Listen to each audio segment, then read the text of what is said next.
আপনাদের সকলকে দ্বিতীয় ভিডিওতে স্বাগত জানাই। এই ভিডিওতে good practices of data visualisation নিয়ে আমরা আলোচনা করব। আমরা আগে কথা বলেছি ডেটা ভিজুয়ালাইজেশন কী এবং তার গুরুত্ব নিয়ে। সেই ভিডিওর শেষে আমরা আলোচনা করেছিলাম ভালো চার্ট কিভাবে তৈরি করা যায় এবং কী কী প্রিন্সিপালস ফলো করা যেতে পারে। প্রয়োজন হলে সেই ভিডিওতে গিয়ে এই প্রিন্সিপালসগুলো আরেকবার দেখে আসতে পারেন। এই ভিডিওতে আমরা কিছু নির্দিষ্ট রকমের চার্ট নিয়ে কথা বলবো। আমরা লাইন চার্ট, পাই চার্ট এবং বার চার্ট কী তা জানব। তাহলে শুরু করা যাক। পাই চার্ট কী? আপনারা নিশ্চয়ই এটা আগে দেখেছেন। একটা পাই চার্ট সার্কেল কিভাবে সেগমেন্টে ডিভাইড করা হয়। দেখুন এখানে যেমন সব কটা সার্কেল সেগমেন্টসে ভাগ করা আছে। আপনারা নিশ্চয়ই ডোনাট চার্টও আগে দেখেছেন। ডোনাট চার্ট হলো পাই চার্টের মতনই, শুধু সেন্টার পার্টটা থাকে না। এটা পাই চার্ট প্রেজেন্ট করার একটা ধরন। এছাড়া ডোনাট এবং পাই চার্টের আর কোনো পার্থক্য নেই। পাই চার্টের সাথে কাজ করার সময় আপনাকে অবশ্যই কিছু গুরুত্বপূর্ণ বিষয় মনে রাখতে হবে। সেটি আপনি পাই চার্ট তৈরি করছেন বা আপনি পাই চার্টে উপস্থাপিত তথ্য বিশ্লেষণ করার চেষ্টা করছেন।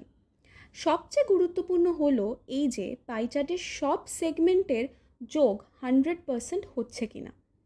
পয়েন্ট নাম্বার 1, আমরা এই উদাহরণটি দেখব। এটি সেই চার্ট যা দেখায় যে ব্যবহারকারীরা প্রতি সপ্তাহে কোন অ্যাপ ব্যবহার করেন এবং সেখানে ছবি, ভিডিও, পাঠ্য এবং শব্দ রয়েছে। আপনি দেখুন 84% ছবি, 73% ভিডিও, 65% এবং 55% শব্দ। এটির যোগফল 100% হচ্ছে না। তাহলে কিভাবে তারা এটির একটি পাই চার্ট তৈরি করলো? আপনি কোনো কম্পেয়ার করতেই পারবেন না। যদি এই সেগমেন্টটি 84% হয় তবে এই সেগমেন্টটি 73% কিভাবে হয়? দেখে একই সাইজের মনে হচ্ছে। এবং কিভাবে এটি 55% হয়? পাই চার্টের ভিতরে 100%-এর বেশি দেখানো সম্ভব নয়। যদি এটি ঘটে থাকে তবে আপনাকে হয় একটি ভিন্ন ধরনের চার্ট ব্যবহার করতে হবে, হতে পারে একটি বার চার্ট, অথবা আপনাকে আপনার ডেটা পুনরায় পরীক্ষা করতে হবে। দ্বিতীয় পয়েন্ট হলো পাই চার্টের বিভিন্ন সেগমেন্ট কম্পেয়ার করে আমরা একটা আনুমানিক ধারণা পাই। আপনি যদি এই উদাহরণটি দেখেন, এখানে আপনি দেখতে পাচ্ছেন এই নীল পাই চার্টটি 2018 সালের ডেটা দেখাচ্ছে এবং এই হলুদটি 2019-এর ডেটা দেখাচ্ছে এবং আপনার এখানেও এই ডেটা প্রদর্শন রয়েছে। এটি দেখাচ্ছে যে গাঢ় নীলটি 11.7% এবং তারপর হালকাটি 13 এবং তারপর বাকিগুলো। একইভাবে এখানে আপনার গাঢ় হলুদ হলো 10% এবং সবগুলোর যোগফল হলো 100%। সুতরাং এইভাবে এই ডেটা ঠিক আছে, কিন্তু আপনি যদি দেখেন যে আপনি এই সেগমেন্টের সাথে এই সেগমেন্টের তুলনা করতে পারবেন না, কারণ উভয়ই দেখতে একই রকম। কিন্তু তারা একই নয়, কারণ আপনি যদি এখানে এই সেগমেন্টটিতে দেখতে পান 29%, যেখানে এই সেগমেন্ট এখন 31.5% দেখাচ্ছে। যদি একই তথ্য এইভাবে একটি বার চার্টে উপস্থাপন করা হয় তাহলে খুব সহজেই দেখা যায় যে এখানে 2018 এবং 2019-এর মধ্যে একটা পার্থক্য রয়েছে। এটি বেড়েছে, কিন্তু এখানে পাইয়ের সাথে তুলনা করা হচ্ছে। পাই চার্টে সঠিক বিচার করা খুব কঠিন, কারণ এটি এখানে বলে যে সেগমেন্টগুলি দেখলে শুধুমাত্র একটি আনুমানিক ধারণা দেয়। তাই আপনাকে মনে রাখতে হবে যে এর মানে এই নয় যে পাই চার্ট দরকারি নয়। ডেটা এবং একটি পাই চার্ট উপস্থাপন করার সময় আপনাকে শুধু স্বীকার করতে হবে যে শুধুমাত্র আনুমানিক ধারণা দেওয়াই যথেষ্ট। এবার 3 নম্বর পয়েন্ট দেখি।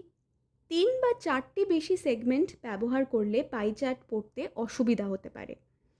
এখানে দেখুন 4টি সেগমেন্ট আছে। আপনি এখানেও তুলনা করতে পারেন, ঠিক আছে, এই লালটি সবচেয়ে ছোট এবং এটি সবচেয়ে বড় এবং এটি এখনও এর চেয়ে বড়। এটা ঠিক আছে, কিন্তু হঠাৎ করে যখন আপনার কাছে অনেকগুলি সেগমেন্ট আছে তখন আপনি কিভাবে তুলনা করবেন? এখন সবগুলো সেম লাগছে। তাই সবচেয়ে ভালো প্র্যাকটিস হলো পাই চার্টের মধ্যে ম্যাক্সিমাম 3 থেকে 4টি সেগমেন্ট থাকা। 3D পাই চার্ট ব্যবহার করলে সেগমেন্টের সাইজ বুঝতে অসুবিধা হতে পারে। এখন এটি মনে রাখা গুরুত্বপূর্ণ যে একটি পাই চার্টে আপনি সেগমেন্টের সাইজের উপর ভিত্তি করে তথ্য সংগ্রহ করছেন। এই 4 নম্বর চার্টটি দেখুন। এখানে এই নীল এবং বেগুনিটি খুব স্পষ্টভাবে দেখতে পাচ্ছেন। বেগুনিটি নীলের চেয়ে অনেক ছোট, কিন্তু আপনি যদি এখানে দেখেন, আপনি যখন 3D উপস্থাপনা ব্যবহার করেন তখন এই বেগুনি, সবুজ এবং নীল রঙের মধ্যে সাইজের তুলনা করা খুব একটা সহজ হয় না। আপনি এখানে সবুজ এবং বেগুনি দেখতে পাচ্ছেন। বেগুনিটি উল্লেখযোগ্যভাবে বড়, তবে এখানে এটি উল্লেখযোগ্যভাবে বড় দেখাচ্ছে না।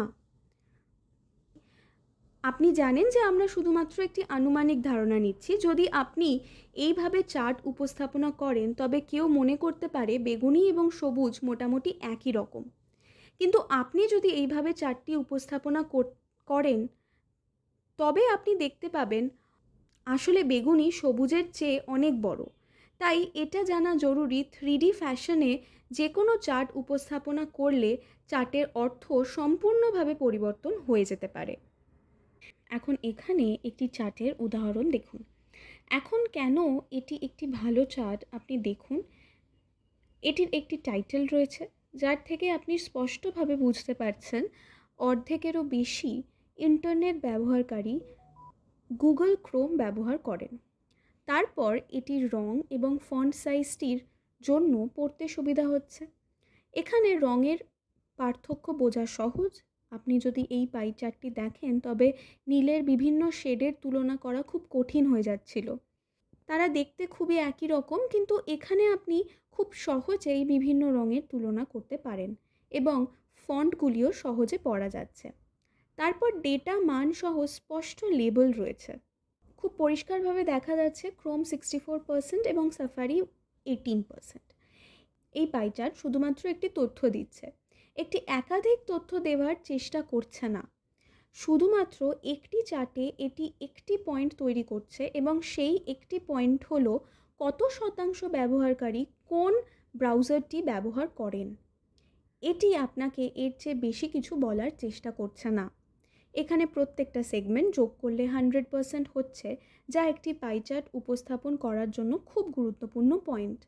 এবং আপনি দেখতে পাচ্ছেন এটি কেবল 4টি সেগমেন্ট রয়েছে, যা একটি ভালো প্র্যাকটিস। তাহলে এটি একটি পাই চার্টের উদাহরণ ছিল। চলুন এখন লাইন চার্ট কি তা দেখে নিই। একটি লাইন চার্ট কেবল ক্রমাগত অ্যাক্সেসের বিপরীতে ডেটা দেখায়, যা সাধারণত হয় সময়। যেমন এখানে দেখছেন, এটি একটি কন্টিনিউয়াস অ্যাক্সেস। এটি হলো সাল 1939, 1940, 41, 42। প্রতিটি দুটি ডেটা পয়েন্টের মধ্যে পার্থক্য হলো 1 বছরের। তাই এটি একটি ক্রমাগত টাইম লাইন, ঠিক আছে? তাই লাইন চার্ট তৈরি করার জন্য 1 নম্বর ভালো প্র্যাকটিস হলো এক্স অ্যাক্সেসকে কন্টিনিউয়াস হতে হবে। এবং আরেকটি জিনিস যা আপনি লাইন চার্টের সাথে করতে পারেন তা হলো আপনি এটি ব্যবহার করতে পারেন একাধিক লাইন কম্পেয়ার করার জন্য, যেমন এখানে করা হয়েছে।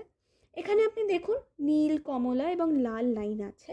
আপনি একটি চার্টে লাইনগুলো কম্পেয়ার করতে পারেন, কারণ এগুলি একই এক্স অ্যাক্সিসের অপোজিটে প্লট করা হয়েছে।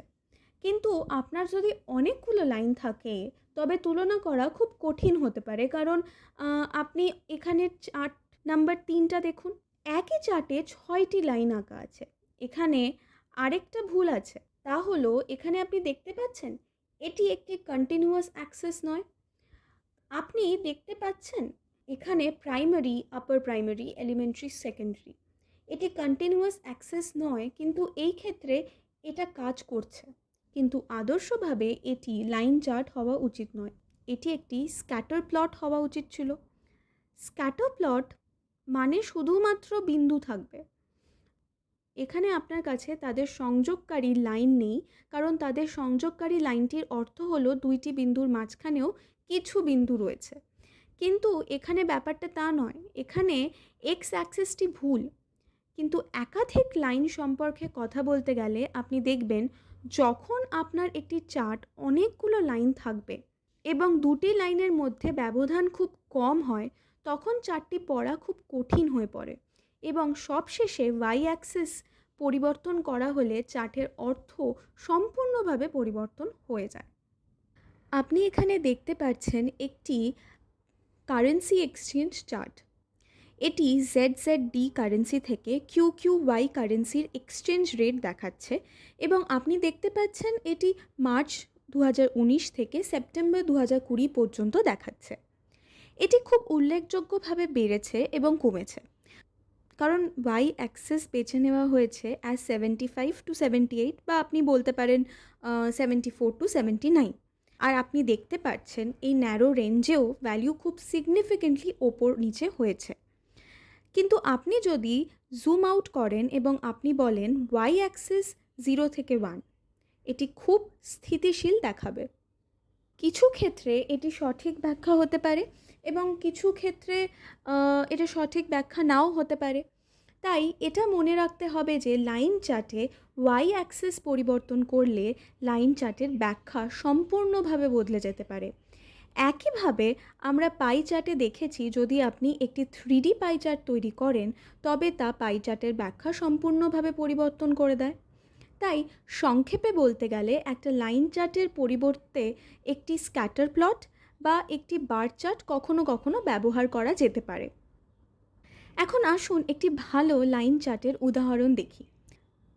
আপনি দেখতে পাচ্ছেন এই লাইন চার্টের একটি সহজ টাইটেল রয়েছে, যা হলো উৎপাদনশীলতা এবং ক্ষতিপূরণের মধ্যে ব্যবধান বৃদ্ধি। এটিতে পঠনযোগ্য রং এবং ফন্ট ব্যবহার করা হয়েছে। এটিতে শুধুমাত্র দুটি লাইন আছে, লাল এবং নীল, আর তাই কম্পেয়ার করাও খুব সহজ হবে। এখানে পরিষ্কার উল্লেখ করা আছে যে নীল হলো নেট উৎপাদনশীলতা বা প্রোডাক্টিভিটি এবং লাল হলো প্রতি ঘন্টায় ক্ষতিপূরণ বা কম্পেনসেশন। এতে স্পষ্ট লেবেল এবং ভ্যালু দেওয়া আছে। এছাড়াও আপনি এখানে দেখতে পাচ্ছেন এখানে এই টেক্সট বক্সের মধ্যে অতিরিক্ত তথ্য প্রদান করা হয়েছে এবং এটি একটি কন্টিনিউয়াস এক্স অ্যাক্সিস আছে। প্রতি 2 পয়েন্টের মধ্যে ব্যবধান এখানে 5 বছরের, তাই এটি একটি ভালো লাইন চার্টের উদাহরণ। এখন বার চার্টে চলে যাচ্ছি। বার চার্ট কি? এটি একটি লাইন চার্টের অনুরূপ। একটি বার চার্ট ডিসক্রিট ভ্যালুর তুলনা করে সব বিভাগে। এখানে একটি লাইন চার্ট এবং একটি বার চার্টের মধ্যে পার্থক্য হলো, আপনি যদি লাইন চার্টে ফিরে যান, এটি একটি কন্টিনিউয়াস অ্যাক্সিসের বিপরীতে ডেটা দেয়, কিন্তু একটি বার চার্ট ডিসক্রিট ভ্যালু দেখায়। ডিসক্রিট মানে যে ভ্যালু কন্টিনিউয়াস নয়। তা এর অর্থ হলো বিভিন্ন বিভাগ জুড়ে পৃথক বা ভিন্ন মান দেখায়।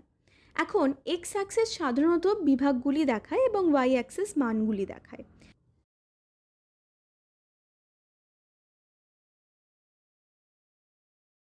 যেমন আপনি এখানে এই চার্টে আপনি দেখতে পাচ্ছেন এক্স অ্যাক্সিসটি একটি ভিন্ন বিভাগ দেখাচ্ছে, যেমন এখানে ড্রাগন, মাঙ্কি, কোবরা ইত্যাদি, এবং ওয়াই অ্যাক্সিস 0 থেকে 2000 পর্যন্ত এই রেটিংয়ের মান দেখাচ্ছে। কিন্তু এর উল্টোটাও হতে পারে। আপনি রেটিং হিসেবে এক্স অ্যাক্সিস এবং বিভাগ হিসেবে ওয়াই অ্যাক্সিস রাখতে পারেন। তারপর এটি একটি ভিন্ন ধরনের বার চার্ট হয়ে যায়। কখনো কখনো এই হরাইজন্টাল চার্টকে বার চার্ট বলা হয় এবং এই ভার্টিক্যাল চার্টকে কলাম চার্ট বলা হয়, তবে উভয়ই এক। চার্টের ওরিয়েন্টেশন ছাড়া বার চার্ট এবং কলাম চার্টের মধ্যে কোনো পার্থক্য নেই। এখন আপনি একটি বার চার্ট ব্যবহার করে একাধিক বিভাগ তুলনা করতে পারেন। যেমন আপনি এখানে দেখছেন এই চার্টে জেন্ডার অনুসারে পছন্দের স্বাদগুলি দেখাচ্ছে। কেবল পুরুষ এবং মহিলার তুলনা করছে তা নয়, সেখানে বিভিন্ন স্বাদ যেমন ভ্যানিলা, স্ট্রবেরি এবং চকলেটের তুলনা করছে। তাই আপনার কাছে এখন আসলে 6টি ভিন্ন ধরনের ডেটা আছে। মহিলা যারা চকলেট পছন্দ করেন, পুরুষ যারা চকলেট পছন্দ করেন, এবং একইভাবে এই অন্যান্য 4টি বিভাগের জন্য আপনি একই চার্টে এই সব দেখতে পাচ্ছেন। তাই এখানেই ডেটা ভিজুয়ালাইজেশন সহায়ক হয়ে ওঠে। এই তথ্যটি দেখানোর জন্য 6টি ভিন্ন নিয়ম উপস্থাপনা করার বা 3x2 ম্যাট্রিক্স একটি টেবিল দেখানোর পরিবর্তে বার চার্ট আপনাকে অন্য 5টি ডেটা পয়েন্টের সাথে যে কোনো ডেটা পয়েন্ট তুলনা করতে সাহায্য করতে পারে। আপনি সহজভাবেই দেখতে পাচ্ছেন যে কোনটি সবচেয়ে বড় কাউন্ট এবং কিভাবে এই কাউন্টটি অন্য সকলের সাথে তুলনা করে খুব সহজেই আপনি এটি করতে পারেন। 3 নম্বর পয়েন্ট, বার চার্টের একটি ভালো অভ্যেস হলো মানটি স্পষ্টভাবে উল্লেখ করা। আপনি যদি এই চার্টটি দেখেন, সেখানে কোনো লাইন নেই, কোনো অ্যাক্সেস নেই যা আপনাকে কম্পেয়ার করতে সাহায্য করবে। সুতরাং আপনি যদি এই চিত্রটি দেখেন, তবে আপনাকে অনুমান করতে হবে যে এটি 10 এবং 15-র মধ্যে কোথাও রয়েছে, তাই সম্ভবত এটি 11 বা 12। তবে আপনি আসলেই প্রেডিক্ট করতে পারবেন না যে এই মানটি আসলে কী। তাই সর্বদা বারের ভ্যালু উল্লেখ করা একটি ভালো অভ্যেস। সেটা বারের উপরে বা নিচে হতে পারে, যেখানেই স্থান আছে বারের মান উপস্থাপন করা উচিত যাতে কম্পেয়ার করা সহজ হয়।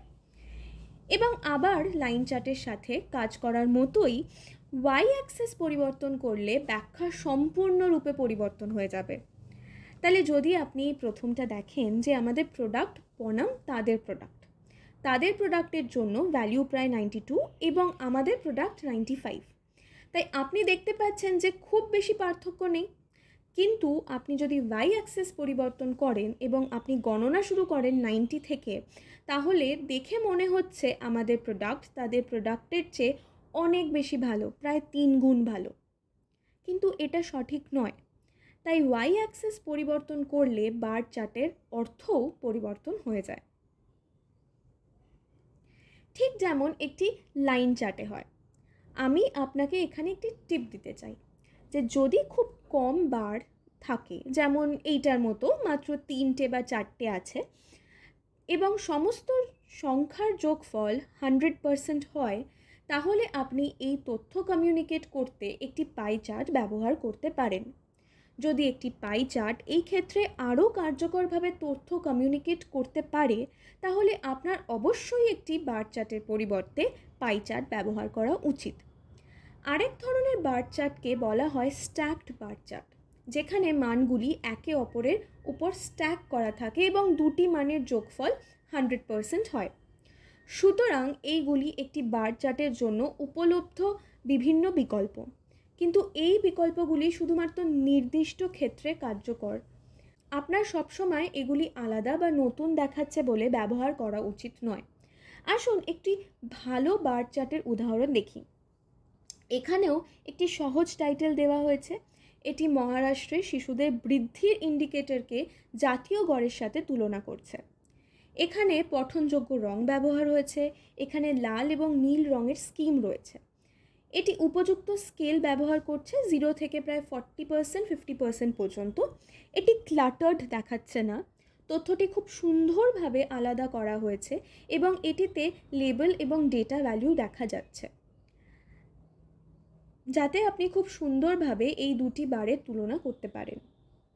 এদের মধ্যে 1% পার্থক্য রয়েছে, কারণ এটি এখানে সুন্দরভাবে উল্লেখ করা হয়েছে। একইভাবে এখানেও 1%-এর পার্থক্য রয়েছে, কারণ এখানে উল্লেখ করা আছে। তাই এটি একটি ভালো বার চার্টের উদাহরণ। আমরা ইতিমধ্যে পাই চার্ট, লাইন চার্ট এবং বার চার্ট সম্পর্কে কথা বলেছি এবং আমরা তাদের প্রতিটির জন্য কয়েকটি ভালো প্র্যাকটিস শেয়ার করেছি আপনাদের সাথে। আমরা আপনাকে অনুরোধ করব এখানে ভিডিওটা থামিয়ে আপনি একটু নিজেকে পরীক্ষা করে দেখুন যে আলোচনাগুলি আমরা করলাম সেটি কতটা পরিষ্কার হলো আপনার কাছে। এই 3টি চার্ট এখানে দেখানো হচ্ছে, বার চার্ট, এই পাই চার্ট এবং এই স্ট্যাকড বার চার্টটি। এগুলিকে কি ভালো চার্ট বলা যায়?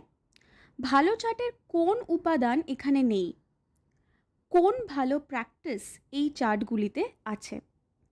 এখানে আরও 3টি চার্ট রয়েছে।